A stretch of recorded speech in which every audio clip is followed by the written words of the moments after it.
Hi, this is Scott Stevens again. I just wanted to make a video about antennas. Everybody's asking me about them, and it's really quite simple. They're all a bunch of crap. This is the best one. I don't care what anybody says. I bought bigger ones, more decibels.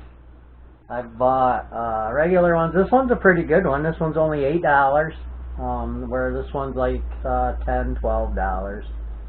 This one's a little cheaper, and it gets almost out there. I get 800 meters with this. Probably get more somewhere else. I got a little Wi-Fi issue around here, so I get a little less with it. This one, 1,500 meters all day long. I could probably get more up in the woods where there's no Wi-Fi or nothing.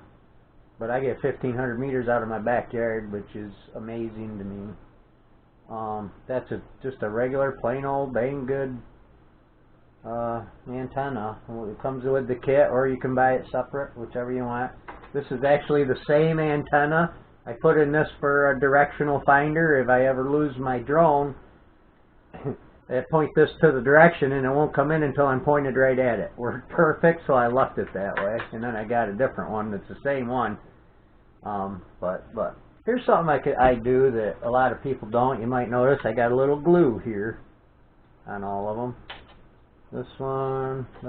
I got glue on all of them that you twist around after you put them on.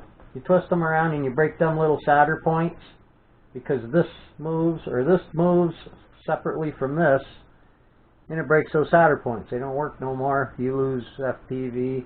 That's what happened with this one. That's why I soldered it and then bought a new one. But it seems to work pretty good after I resoldered it. I just don't think most people want to resolder their antennas every time they bend them. So I put a little glue on each one. Some patch antennas, you can't beat them. This one does okay, but maybe 400 meters is compared to 1,500 meters is compared to 800 meters. I mean, it's that simple. Buy one of them. They're cheap and they're easy. I've tried everything. This is called a Helical coil. A lot of people know what this is. They claim that these are longer range than a patch antenna. Not this one. I don't know what the deal is, but I get probably 500, maybe 600 meters out of it.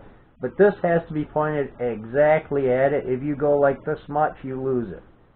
So trying to keep it oriented with your plane, when it's tough. I don't really use it as much. I used it a couple times, but I always stick with the patch antennas. They work better. They got a wider range. Everything works better with them. I've got a few of these. I think these are better for, like, they're omnidirectional, which is better in some ways. They're not as, you don't get as much range, but it works all the way around you. If I'm flying around a park or something, I would rather have this antenna on it, because I'm flying behind me and in front of me and around and around. Maybe if I'm flying FPV, I definitely want one of these. I'm working on getting a set of them, but as far as these goes, these are really good ones, but you're back to 400 or 500 meters. I mean, these patch antennas, 1,500. That simple. Okay, I got some 2.4. Actually, this one is both 5.8 and 2.4. They claim to be omnidirectional. They are not. I put it on the plane, sent it up, and the plane only worked when it was going in one direction. As soon as I turn it, I'd lose it and go into return to home. This is directional. I don't care what they say. It's the flat side out. I'm not sure which side, but I don't use it because I don't know. I put it on the transmitter and it worked pretty good, but I had to leave the flat side out. But honestly, for 2.4, if you can't get 1,500 meters with this, something's wrong with your plane. This little 3 decibel antenna works the best. I don't know. Actually, this works the best. But I only know that because I used my other transmitter don't have very good range, and I got a little more range out of it with this. But it still went into return to home because the receiver's bad in it.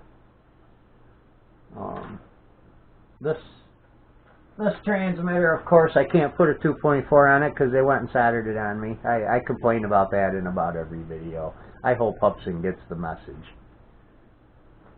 But anyways, you should be able to get 1500 meters with this. If you want to make sure, throw one of these on. This is a 10 decibel. It actually comes. This is a 10 decibel 2.4. It actually comes with my little transmitter here. I got a 600 milliwatt transmitter that I can put on. I can put this on. Oh, actually, I'm sorry. This is a 5.8. I got a 2.4 just like this though. This did come with the transmitter. You put it on there and you get an insane range. It's like 5 kilometers or something. But when I tried to put this on the Hubsan, it interfered with the GPS, so don't do that. You'll have a problem. But anyways, there are antennas exactly like this that are 10 decibels. Actually, here's one. Here's a black one. This is 2.4. This is 5.8. Make sure you get that right. That makes a heck of a difference if you screw it up. Because I've got little guys like this that are 2.4s and little guys that are 5.8s. I mix them up all the time. So I write in black marker. You probably can't see it. Just to keep track of it. But out of all of these, it's really quite simple. You want one of these and one of these. They're $13.95 at Banggood. You can't beat it. For Hubsan H501s, that's what you want. I don't know about other antennas for other drones or whatever else I found, but xdamodel. I've tried about 10 of them. That's the best. It's got 3 panels, and I noticed the panels are a little different too, and this could be an issue. These panels, the copper points out. These panels, the copper points in. I wonder if I switch these panels around to match this one, if I would get the same range. Next test.